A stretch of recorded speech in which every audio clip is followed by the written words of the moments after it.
Un golpe tras otro, con una mirada totalmente nublada y poseída entre las risas de los cuatro individuos que bailaban al son del terror sobre alguien que vestía de rojinegro era la postal más aberrante, indigna, inhumana y repugnante que jamás se había visto en el fútbol mexicano. Entre las burlas de todos estos cerdos y los objetos peligrosos que poseían, estos hacían su trabajo. La falta de escrúpulos de ese cuarteto de descerebrados normalizaba un acto totalmente asqueroso. Esa postal jamás se borrará de la gente de quienes soportaron los minutos de barbarie tras un televisor o un celular o algún dispositivo que se use para indagar en las redes sociales o incluso haber vivido el infierno dentro del estadio. La sensación hacía que el estómago se revolviera una y otra vez y nos hiciera reflexionar de alguna forma el momento en el que pasamos de la algarabía y la felicidad en los estadios al terror que hoy arropa e inunda al fútbol mexicano, que ha sido netamente secuestrado por personajes detestables quienes siempre han visto en él un negocio redondo y no solo eso, pues han consentido a la basura llamada barras del fútbol, quienes ya tienen una estrecha relación con la maña y con todo lo que tenga que ver con el negocio y venta de producto en los estadios.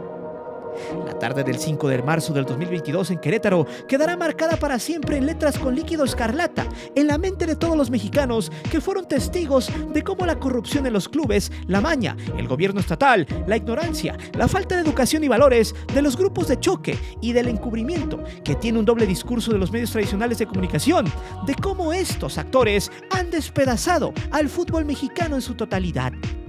Las versiones abundan e inclusive se narran eventos de fantasía. Otros sustentan la opción de que hay golpeteo político y que todo estaba orquestado.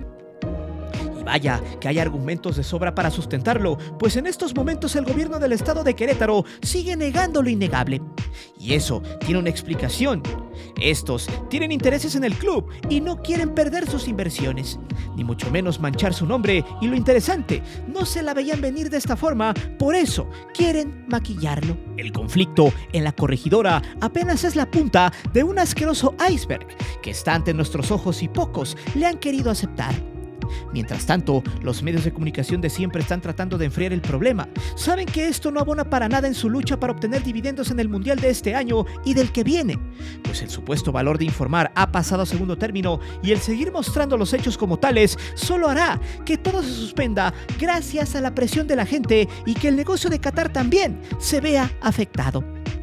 Algo que para nada conviene ni a televisoras, ni a clubes, ni a políticos y empresas. En estos momentos, la podredumbre humana, si hablamos con respecto al fútbol mexicano, ha salido a relucir. Las imágenes son impactantes, pues no se puede decir que no hubo gente enviada al inframundo en lo que fue una auténtica carnicería orquestada por personajes que tienen que ver en la política y la maña. Todo tiene una relación muy estrecha, además de la ignorancia de una directiva que pecó de ingenua y que tiene ahora también las manos llenas de porquería. Hoy el fútbol mexicano ha muerto, ha tocado fondo, pero detrás de todo esto se conjugan una serie de intereses tan oscuros que es necesario analizar y mostrar a la audiencia.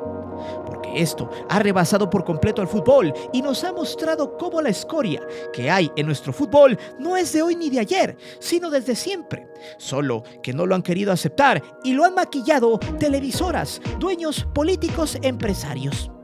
Prepárate, porque hoy no solo ha muerto el fútbol, sino también han dinamitado la pasión, han abandonado al verdadero aficionado a su suerte y han secuestrado este hermoso deporte en México todo por un puñado de billetes, poder y un orgullo efímero que no sirve de nada.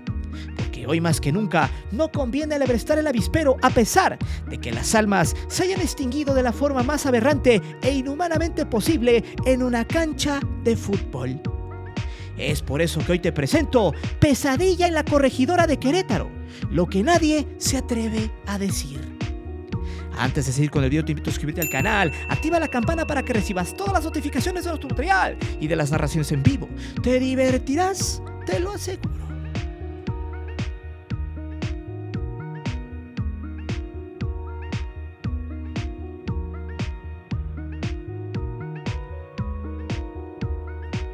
Una y otra vez, al son que les toquen, los grupos sectarios de la barra del Querétaro, enardecidos por los solventes que prepararon para oler desde las afueras del estadio, se llenaban con combustible de odio y repudio.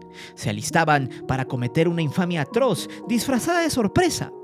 Todos ellos dirigidos por uno de sus líderes, un tipo que le hace al huachicol en San Juan del Río y que tiene un grupo de malhechores que se vistieron ese día con la playera queretana y que se prepararon con mucha antelación para emboscar a los rivales.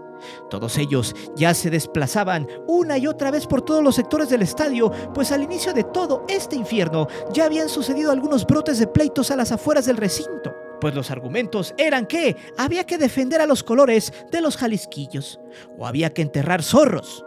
Aún así, con todos esos argumentos, el zafarrancho ya se había vaticinado con días de antelación, pues la barra del Querétaro afuera del estadio ya le había declarado la guerra a la barra 51.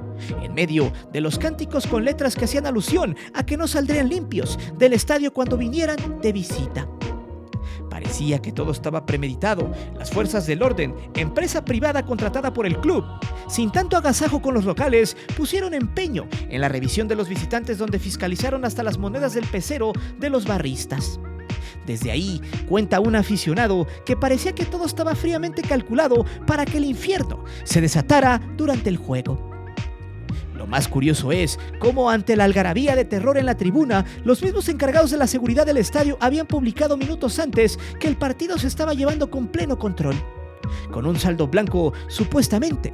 Sin embargo, esa mentira pronto se haría añicos, y ante la mirada atónita de los aficionados circundantes a la barra del Querétaro, estos captaron en pantalla cómo el acto de barbarie estaba estrictamente maquilado conforme a un plan que tenía una logística casi impecable. La fuerza del orden, supuestamente encargada de la puerta que dividía la barra del público general, decidió quitarle los candados y, como perros de caza, la secta enardecida, dirigidas por un grupo de personajes de la maña, empezaron a trabajar. Sedientos de venganza, cegados por los solventes, deambulaban por todo el corredor general, en estampida, buscando a quien estuviera cerca para cumplir las encomiendas de quienes billetearon a un puñado de empleados de seguridad para que dejaran que empezara el aquelarre. El desastre se desbocó, todos corrían, las familias tomaban a sus niños y a sus esposas para protegerse.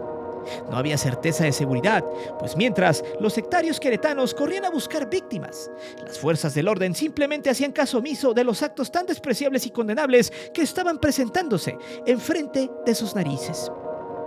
Con una indiferencia total, con cero humanismo, parecía que les habían dado la orden de no hacer absolutamente nada y dejar que la bomba estallara y que topara hasta donde tuviera que topar. Mientras tanto, en las inmediaciones del estadio, palos, piedras, objetos que provocan dolor y una pesadilla eterna eran el común denominador que arrasaba todo a su paso. Era demoledor, no importaba si eran niños, jóvenes, adultos, mayores o mujeres. No había diferencia. La indicación era el exterminio total ante la mirada de muchas almas despavoridas buscando una salida en un infierno que apenas estaba por empezar. Padres cubriendo a sus esposas, a sus hijos, a sus viejos, impotentes de poder hacer algo ante estos abortos de la humanidad. Era prácticamente imposible detenerlos. Eran cientos corriendo y buscando venganza. ¿De qué? Un testigo, aficionado del Querétaro, había comentado que todo el averno que se suscitó estaba fríamente calculado, pues supuestamente el mentado Beto, líder guachicolero de San Juan del Río, ya se traía ganas con otro aficionado de la barra 51 del Atlas, quien es parte de la organización de las 4 letras de Jalisco. El pique era más que evidente. Supuestamente estos entes habrían estado en común de acuerdo con la seguridad estatal para que empezara la cacería de brujas. Esa es una versión en este rompecabezas muy complejo que tiene al centro el apapacho de las barras por parte de los clubes, un mal innecesario que la liga, clubes y hasta aficionados consintieron. Durante el minuto 60 del partido en adelante, el terror se empezó a sembrar. Las multitudes, familias y niños se dieron cuenta que las cosas se estaban tornando color marrón. El cúmulo de porquería corría por todo el estadio hambrientos de venganza. ¿Pero cuál venganza? Una que tiene una rivalidad deportiva muy añeja que data desde el 2007, cuando el Atlas mandó al descenso a los queretanos, y de ahí siempre ha habido problemas con ambas barras. Hace 12 años se recuerda el zafarrancho que hubo con los mismos atlistas en la zona general, donde de la misma forma todo se descontroló, solo que en esta ocasión el personal de seguridad actuó conforme a su protocolo. La rivalidad entre ambas barras fue el detonante perfecto para una campal muy diferente a las que ya habían protagonizado estos dos, y que fue aprovechada para perpetuar el terror con tintes políticos y de negocio que hay en el fútbol mexicano y en el actual poder estatal. Eso lo iremos desmenuzando poco a poco en este video. Las imágenes son perturbadoras. Los atlistas, barra que no es una perita en dulce, terminó acorralada por todos los sectores. Mientras las familias corrían por sus vidas a la cancha, todo se estaba desbocando y la supuesta seguridad simplemente hacía caso omiso de lo ocurrido. Hasta ese momento no había poder humano que evitara tal barbarie y una cacería que pronto terminaría maquillada y enfriada por el gobierno estatal de Querétaro, negando cualquier extinción de almas cuando a simple vista se puede apreciar que no es así en distintos videos. En una relatoría por un supuesto integrante de la barra 51 con nombre en su perfil de Facebook llamado Sebastián Extremo, él y su novia vivieron minutos de terror. Según su visión, los aficionados atlistas fueron muy bien revisados a la entrada, pero la empresa contratada para la disque seguridad tiene una estrecha relación con el líder de fotografía de la Resistencia Albiazul, un tal Amílcar Rafael, de quien hablaremos más adelante por su estrecha relación con los gobiernos estatales. Antes del minuto 60, el partido era una fiesta, pero el viacrucis que habían vivido en la entrada fue quirúrgico, pues les quitaron todo. No podían entrar con absolutamente nada, solo con su celular y obviamente la ropa. De pronto, vio una estampida a lo lejos de los aficionados de la barra del Querétaro, que se ubicaban en la zona norte, los cuales empezaron a victimar a los aficionados atlistas de la zona general del estadio. Alrededor de más de 200 aficionados rabiosos salieron disparados. De sus rejas, estas habían sido abiertas y como una especie de pinza les habían puesto un 4. La barra atlista estaba acorralada y solo un pequeño grupo de entre 40 y 50 aficionados se organizaron para hacerles frente. Mientras eso pasaba, en la zona general que estaba arriba de los atlistas empezaron a llover botellas de vidrio y piedras. Todo estaba estrictamente planeado y los ataques llegaban por todos lados y de manera coordinada. En diversos videos se puede corroborar que los barristas queretanos estaban con proyectiles, sillas, un arsenal propio de una muchedumbre neandertal ante la indiferencia de las personas de seguridad que, según Adolfo Ríos, habían sido contratadas 680 para resguardar la zona. Algo que a simple vista es mentira, pues en todos los videos que se mostraron sobre el problema, la seguridad era inexistente. Según el barrista atlista y su novia, saltaron a la cancha sorteando los obstáculos, hasta llegar al túnel que llevaría vestidores, mientras afuera la carnicería seguía perpetuándose. Esta pareja se atrincheró en el mismo túnel, pues cerraron la puerta y de ahí no lo sacaron hasta que pasaron alrededor de media hora, cuando ya las cosas estaban más tranquilas y gente del equipo Atlas habían llegado para auxiliarlos. Al final les pidieron que se quitaran las playeras y así pudieron salir del inmueble escoltados. Si analizamos la relatoría de este aficionado más el video que subió como evidencia, tiene una amplia relación y coincidencia con las imágenes que se subieron a las redes sociales, por lo que es probable que su versión sea totalmente fidedigna. En entrevista, Adolfo Ríos, presidente del Querétaro y principal responsable de todo este problema, dijo que lo sucedido en la corregidora había sido planeado con lujo de detalle y que no descartaba esa opción, pero lo peor aún para este sujeto es que vomitó ante los medios que se negó rotundamente que la mentada barra de los Gallos esté financiada por el club y por el gobierno estatal. Eso lo veremos en el siguiente punto, pues hay elementos que tal vez digan lo contrario. Además, platicaremos sobre quién es el verdadero dueño del equipo y por qué todo su hermetismo del gobierno del estado en torno a las personas que dicen ellos están muy graves.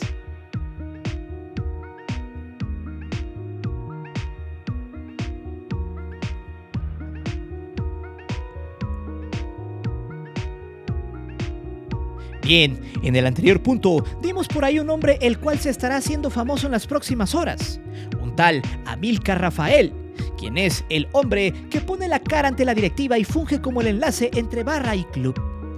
Pero antes de entrar en materia, no se nos debe olvidar lo que dijo Adolfo en la entrevista, pues remarcó que la barra Resistencia Azul no está financiada por el club, ni tampoco por el gobierno del estado.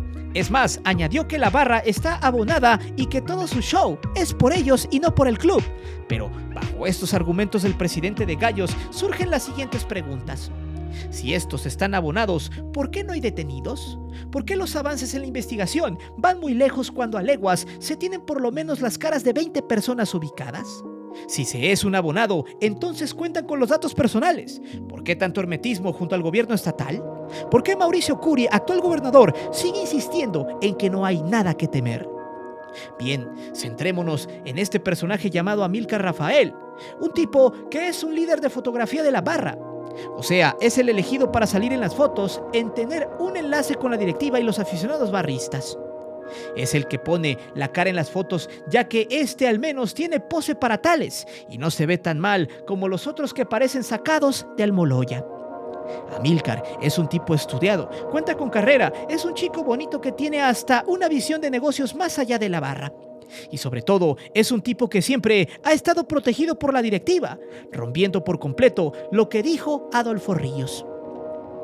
Pero, ¿qué es lo que hace este sujeto allí? Bueno, simplemente es un tipo que vive de la barra, el que recibe las cortesías por parte de la directiva para que los barristas acompañen a los gallos a todos lados. Supuestamente este sujeto tiene una relación muy estrecha, no solo con la directiva, sino también con los gobiernos estatales de Querétaro, pues ejerce su posición como líder de fotografía desde hace 20 años y es un tipo que le sabe al teje y maneje del negocio dentro de la barra.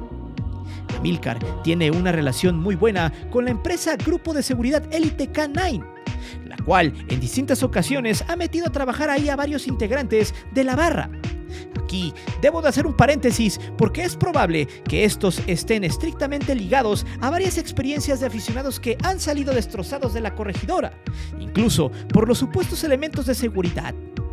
Hay varios testimonios que dicen que los elementos de seguridad también juegan en las campales.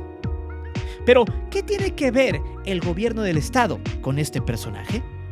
Bien, pues en una nota de ESPN hace algunos años, en 2019 para ser exactos, Amílcar recibió pagos del gobierno estatal en 2013 y 2015, el primero de 7,000 pesos y el segundo de 8,000, por el concepto de donativo a instituciones sin fines de lucro y apoyo social para la apertura de negocio. También el mismo gobierno estatal le ha enviado en diversas ocasiones a dar conferencias sobre la no violencia en los eventos masivos, algo totalmente irónico. Como dato sobre este personaje, primero, en 2019 fue captado en la campal que se armó en San Luis Potosí. Por ahí ya había asegurado que la directiva le daba vía libre para decidir y manipular a todos los elementos de su barra, de la cual vive, pues cobra cuotas y también cobra favores por colocar a su gente en la agencia de seguridad. Además de que tiene tratos directos con la reventa del estadio. Eso lo ha negado en diversas ocasiones el directivo Gabriel Solares, quien también luego se anda peleando con la afición en redes sociales. Hay que recalcar lo siguiente: en estos momentos en Querétaro hay una lavadora de manos impresionante. De hecho, el gobierno estatal ha estado hermético. Incluso no han pedido que se echara mano de nada de lo que sea del gobierno federal. Lo único que sí pasó es que la Guardia Nacional escoltó a los aficionados atlistas a la salida del estado. De hecho, según lo reportado por el gobernador, es que solamente 3 personas están en calidad de terapia intensiva, 10 graves y otros 10 que no tienen nada de gravedad. A pesar de que los videos muestran otra cosa totalmente diferente, pareciera que el gobierno estatal no quiere que el caso se magnifique. De hecho, en conferencia de prensa con el presidente del gobierno de México, este respaldó al gobernador diciendo que no se debe de responsabilizar, pues ha estado informando con base a los partes médicos oficiales, pero que sí hay que tener cordura con la información que se ve en redes sociales, ya que desde ese día del juego se maneja una cifra de 17 personas en el inframundo, algo que abona a la apología del desastre para politizar los lamentables hechos. Aún así, muchos aficionados y público en general no creen en la versión estatal y piensan que hubo personas que ya no están en este universo porque las imágenes son importantes y porque hoy en día el gobierno estatal y todo lo que lleva a la parte política está muy sucia, pues en anteriores gobiernos se sembraban casos, cosas, se escondían verdades y sobre todo se maquillaban cifras. Algo que al menos en varios estados sigue sucediendo. Sin embargo, al paso de las horas, tarde o temprano, saldrá a la luz todo a pesar del hermetismo. Algo que sí hay que ponerle énfasis con respecto al silencio gubernamental es que desde el Palacio Nacional se dijo que se va a investigar la relación de las barras en México con las organizaciones que ven en el trasiego un negocio billonario. Aquí es donde la cosa se pondrá más interesante porque será el pretexto perfecto para que en caso de que haya algún delito, estos ya sean parte del fuero federal. Esta parte será muy interesante porque podría ser el fin de las barras del fútbol mexicano y no como lo que está manejando la Liga MX. Eso lo mostraremos en el siguiente punto, pues la Federación Mexicana de Fútbol está tratando de salvar su pellejo, pero enfrente tiene un problema importante. De muy buena fuente sabemos que el propietario mayoritario del Querétaro no es Manuel Velarde como se dice o como se cree. Quien tiene las manos metidas en el club es el propio gobernador Mauricio Curi. Pero, ¿cómo sustentamos esto? Bien, dos cosas. Una, Velarde ya ni siquiera vive en Querétaro y segunda, Adolfo Ríos es quien maneja ciertos hilos en el club, por encomienda del gobernador. No por nada tiene esa función como jefe, pero no se nos olvide que Ríos es gente muy cercana a Curi. De hecho, cuando este ganó las elecciones estatales, Ríos fue quien le levantó el brazo de victoria y quien meses atrás se había unido a su política en plena campaña. Y por allá de septiembre del 2021 lo hicieron director general deportivo del equipo. Una teoría que explica que Mauricio Curi ha aventado el aparato gubernamental para callar algunas incidencias que fueron claras con los aficionados del Atlas. En redes sociales se ha especulado incluso que el gobierno está pagando a las familias para callar los hechos. Algunas cosas son fake, otras no tienen una explicación oficial. Lo cierto es que las inversiones del gobernador pudieran estar en peligro si la Liga MX decide eliminar al Querétaro. Y ahí es donde coloquialmente dicen, donde la puerca tuerce el rabo, ya que hay mucho dinero de por medio. Pero, realmente, ¿qué necesidad había de armar toda una trifulca? Hasta ahora se tiene documentado que fue un pleito de bandas donde la gente de las organizaciones del Huachicol y la de Guadalajara tomaron el juego para enfrentarse, sustentado en la pasión y el repudio que ambos equipos se tienen. Sin querer queriendo, le pegaron al gobernador en un acto predeterminado por la empresa Disque de Seguridad en complicidad por omisión con la directiva queretana, mostrando una incompetencia absoluta en todos los aspectos. Ahora, el gobierno del estado está tratando de limpiar toda la basura para que la popularidad del tipo que tiene las manos en el equipo no caiga y sus inversiones no se vayan al abismo. Actualmente hay una encomienda desde la Secretaría de Gobernación del Estado, no magnificar el evento, y si es necesario pactar con el gobernador de Jalisco se hará. Tanto que Enrique Alfaro salió solo a ratificar los datos oficiales sobre el saldo que arrojó el propio gobierno queretano. Por otro lado, los medios tradicionales y deportivos, luego de las 2 o 3 horas de indignación total y repudio a los hechos, salieron a danzar el nado sincronizado, de omitir los supuestos decesos y mejor reservarse el momento de opinar. Incluso, varios exfutbolistas intentaron nadar de manera sincronizada, dando a entender que estos hechos eran el reflejo de un país opinando de manera errónea, pues generalizaron un hecho que ocurrió en un estado, donde los responsables eran los directivos, que son los que contratan la seguridad para el estadio, y la logística de la directiva, quienes son Adolfo Ríos y Solares. Aún así, estos están protegidos por el gobierno estatal, quien está quitando culpas, responsabilidades y como lema de ese gobierno, según irán por todos los responsables materiales hasta donde tope supuestamente.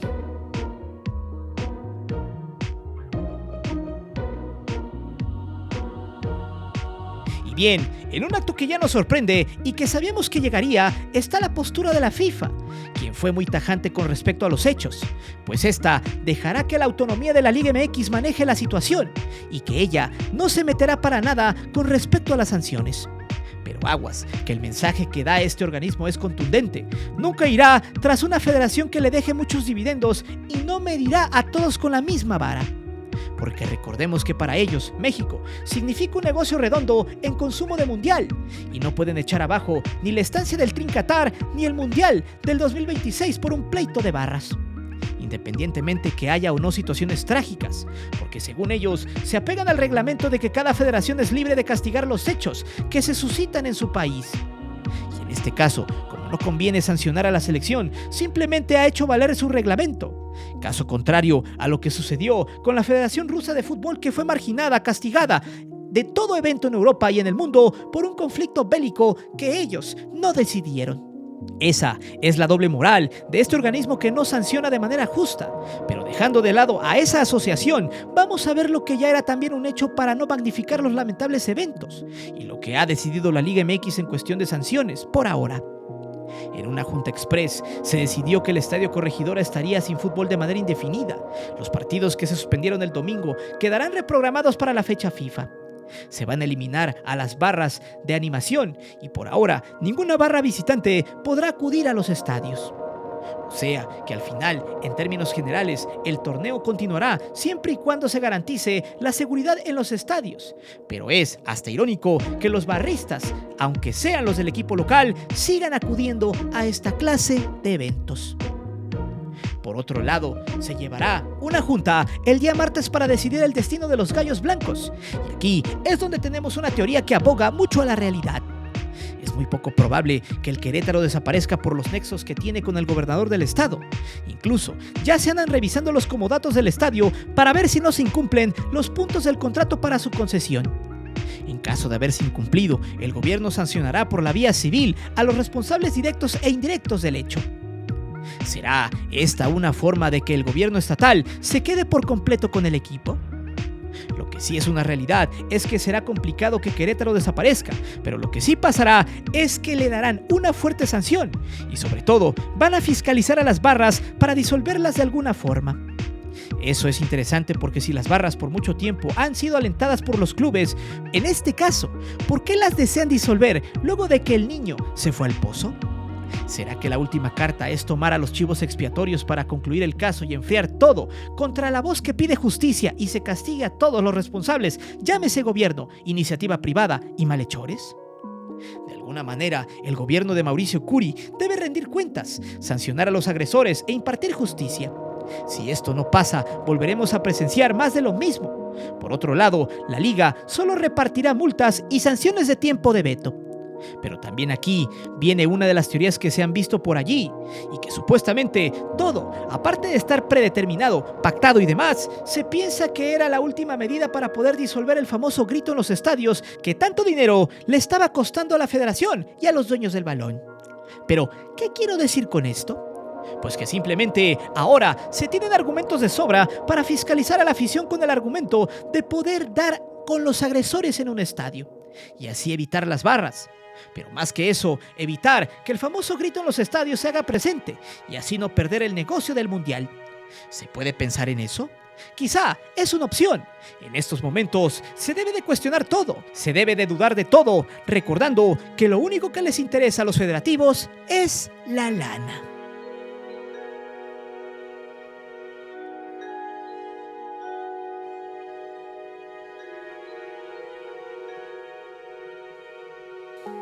Sin embargo, entre tanta basura que ha tenido este tema, es importante mencionar que el fútbol mexicano poco a poco está muriendo, si no es que ya se petateó. Las razones son muchas, porque como dice el dicho, después del niño ahogado, ahora sí hay que tapar el pozo. Esa es una frase que le queda mucho al sistema del fútbol mexicano. Es increíble que con tantos actos en la historia sobre lo violento de las barras, se quiera hacer algo cuando los problemas se han agudizado. Y lo sabían. La barra del Querétaro siempre ha sido una de las más problemáticas del fútbol mexicano. Inclusive hubo varios antecedentes previos, hasta con un aficionado del América que por desgracia ya no está en este mundo. Había pasado en San Luis Potosí hace 3 años, o sea, pasaron varias cosas y la liga, inmutada, sin decir nada y dejar que los temas se enfríen como es la típica de este organismo, quien le apuesta a la poca memoria del aficionado mexicano.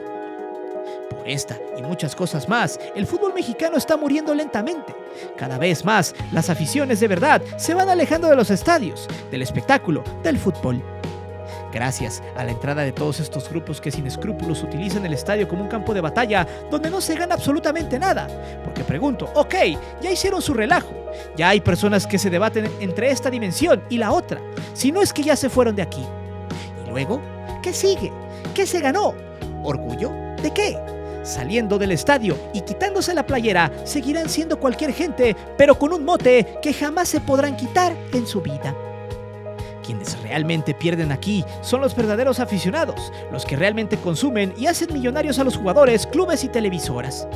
Los los niños y las familias, pues este tipo de casos, sin sanciones, con personajes políticos que cuidan su pellejo, con empresarios que ven a los barristas como grupos de choque que pueden ocupar, inclusive, para sus movimientos políticos, con una liga indiferente a los victimados, con una serie de pantomimas que nadie cree sobre todo lo acontecido en esa tarde negra del 5 de marzo, con un negocio que se debe de rescatar llamado mundial y con sanciones muy escuetas e irrelevantes, el fútbol mexicano se está volviendo un tugurio de la decadencia. Sin embargo, la liga y sus representantes no son tontos. Ellos le apuestan a que en algunos días esto se olvidará, porque el gobierno estatal informa que lo más duro que ha sucedido es un lesionado que no podrá ver al 100%, sabiendo que lo mejor es evitar que se sepa que las almas terminaron por extinguirse en el inmueble para evitar problemas mayores y que al final los involucrados atlistas tuvieron que terminar debatiéndose en un osocomio. Por estas cosas, el fútbol en México goza de mala reputación, por la corrupción dentro de la liga, sus malos manejos, la permisividad de sus directivos con las barras y toda la mafia de la grada, donde se vende lo inimaginable, donde la abominación aparece y desplaza a quienes sí sienten la verdadera pasión y el amor por este deporte. Aquí solo hay 3 responsables directos: los pseudoaficionados, el club y el gobierno estatal. El primero por ser carne de cañón, el segundo por la indiferencia de la seguridad y el tercero por no garantizarla, a pesar de que este se quiera lavar las manos diciendo que la seguridad era privada y que en ellos recae toda mala acción que se haya perpetuado. Hoy la indignación es tan inmensa que muchos han dejado de consumir este producto porque la impunidad una vez más está arropando un caso y ejemplos son muchos, como el de Esteban Hernández Martínez. Así se llama el chico del tatuaje del Atlas en el pecho que se debate entre este mundo y el otro, y donde sus familiares piden ayuda pues no se le ve un destino muy alentador en las próximas horas. Casos como el de Esteban se suman al de un protegido por la directiva de Querétaro llamado Eric Omar alias el Winnie, quien tiene permisos de la directiva para ser medio de comunicación del equipo y quien participó directamente en el zafarrancho. A esta impunidad se unen a las decenas de aficionados que han platicado sus testimonios en el infierno de aquel 5 de marzo, a toda la información sesgada y oculta de los medios y partes oficiales, porque al final quienes se llevan la peor parte y quienes siempre terminan pagando los platos rotos son los aficionados que amamos este lindo y noble deporte, mientras los demás lucran, hacen negocio, porque lejos de los castigos que actualmente el gobernador le ha hecho a ciertos responsables de protección civil y a la empresa responsable de la seguridad, sinceramente estamos ya en un tiempo de chivos expiatorios para poder sustentar por ahora una justicia ficticia, llena de palabrería barata, detrás de un micrófono que en este caso ya es un común denominador. Es por eso que yo te pregunto, ¿tienes algún testimonio de este caso? Hazlo saber al correo de contacto losexpulsados@gmail.com. A pesar de todo esto, ¿seguirás acudiendo a los estadios? ¿Qué sanciones deberían de darle a todos los involucrados en estos hechos? Déjame saber tus respuestas aquí abajo. Recuerda que aquí leemos siempre los comentarios y no olvides de suscribirte al canal y de activar la campana de notificaciones. Mi nombre es Guillermo Antonio. Nos vemos hasta la próxima.